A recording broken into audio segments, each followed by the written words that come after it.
Hello दोस्तों, कैसे हैं सब? ठीक ठाक। तो दोस्त, मैं नवलेश सर आप सभी का स्वागत करता हूं फिर से अपने चैनल पे।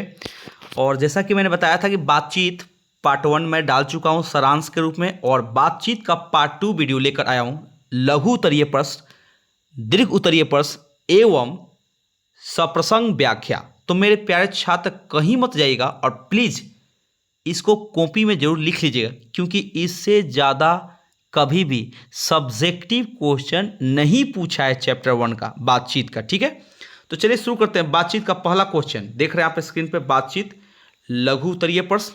और नंबर 1 क्वेश्चन है, दो हमजोली सहेलियों की बातचीत में क्या स्थिति होती है? बड़ी इंपॉर्टेंट है दोस्त। दो हमजोली, आप चाहें तो इसको एक साथ रख देना। ठीक है, ये हमजोली को एक साथ लिख देना, ऐसे हम जोली। ठीक है भाई, मोस्ट इंपॉर्टेंट है। तो देखिए क्या होता है आंसर में।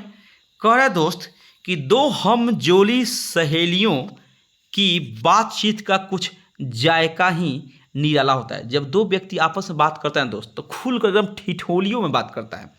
रस का समुद्र मानो उमड़ा चला आ रहा है, यानी दोनों व्यक्ति अब चुप होने का नाम नहीं लेता है। वो अपनी दिल की बात सामने वाले के सामने क्या करते हैं, बकता है, और वह व्यक्ति उसके सामने अपनी सारी दिल की बातें रख देता है।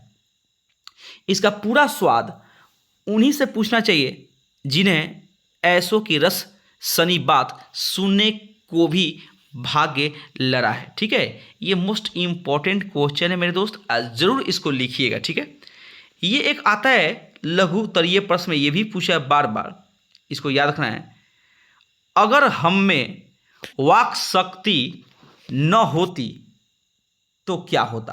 वाक शक्ति, यहाँ पे वाक में हलंत देता है और एक में ही लिखता है ऐसे, वाक का, और आप बना लेना दोस्त, हो सकता है बोलचाल में थोड़ा गलत हो जाता है।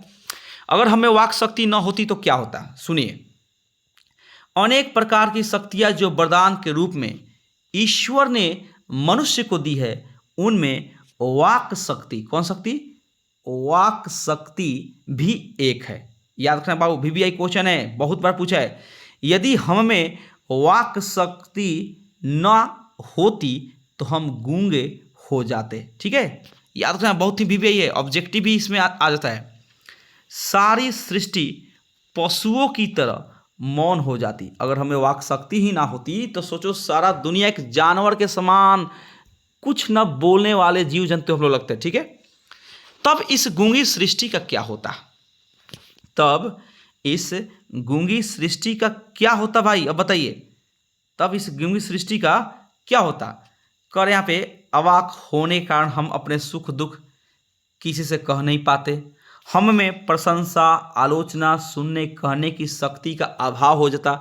ना किसी व्यक्ति की हम लोग प्रशंसा कर पाते, ना किसी की आलोचना कर पाते, ना ही सुनते, ना कुछ बोलते। बिल्कुल अवाक बन के एक जीवन वीरान जंगल की तरह हो जाता। ठीक है, आइए, बातचीत का सबसे इंपॉर्टेंट एक ही प्रश्न पूछता है दीर्घ उत्तरीय में, कि अगर हम में वाक शक्ति ना होती तो क्या होता? अगर हम में वाक शक्ति ना होती तो क्या होता? इंपॉर्टेंट है, यहाँ पे ता छूट गया है। बातचीत शीर्षक निबंध के आधार पर उत्तर दें। तो सबसे इंपॉर्टेंट आपके सामने यहाँ रखा गया है कि यदि मनुष्यों में वाक शक्ति ना होती तो यह सृष्टि गूंगी बहरी रह जाती। सब लोग लूंज पूंज से हो मानो कोने में बैठा दिए गए होते, और जो कुछ सुख दुख का अनुभव हम अपनी दूसरी तीसरी इंद्रियों द्वारा करते, उसे अवाक होने के कारण आपस में एक दूसरे से कुछ कह सुन न सकते। अगर यह शक्ति नहीं होती हमारे अंदर, वाक शक्ति, बात करने की शैली, तो हम लोग गूंगे बहरे सृष्टि की तरह लगता कि दुनिया में इंसान तो है लेकिन गूंगा बह रहा है, ना किसी से कुछ बोलते ना सुनते, हमारी सारी इंद्रियां बेकार हो जाती। ठीक है, ये मोस्ट इंपॉर्टेंट क्वेश्चन है दोस्त। और एक सप्रसंग व्याख्या जो बार बार पूछता है, नोट कर लीजिए, कि सच है जब तक मनुष्य बोलता नहीं तब तक उसका गुण दोष प्रकट नहीं होता है। VBI दोस्त याद कर लो, ये व्याख्या करना है। व्याख्या है, प्रस्तुत पंक्तियां बाल कृष्ण भट्ट द्वारा रचित निबंध बातचीत से ली गई है। सबसे पहले तो एक और ऑब्जेक्टिव क्लियर हुआ कि बातचीत क्या है, तो निबंध है। लेखक कहता है कि अपना अभियांत्रिक भाव दूसरे पर प्रकट करना और उसका आशय आप ग्रहण कर लेना शब्दों के द्वारा हो सकता है। यानी कि हम अपनी बातों को एक दूसरे पर कैसे असर डालें और कैसे उनकी बातों को हम उनकी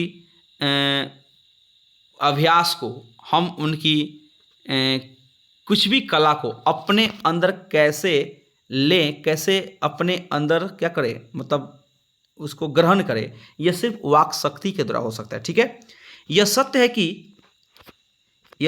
कि यहाँ से दोस्त, यह सत्य है कि मनुष्य जब तक बोलता नहीं, कहाँ चला गया, हाँ,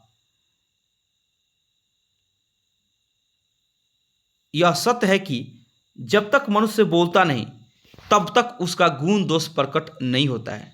या इंसान जब तक किसी के सामने बोलेगा नहीं तब तक पता ही नहीं चलेगा वो कितना टैलेंटेड है। ठीक है, बोलने से ही रूप अनावृत होता है, नहीं तो ढका ही रह जाता है। ठीक है, मोस्ट इम्पॉर्टेंट ये है भाई साहब, टोटल आपका सब्जेक्टिव क्वेश्चन, और यही व्याख्या के रूप में आता है, इससे ज़्यादा नहीं पूछा है। इसलिए आपसे रिक्वेस्ट है इसको ज़रूर देख लें और कॉपी में नोट करें। Thank you.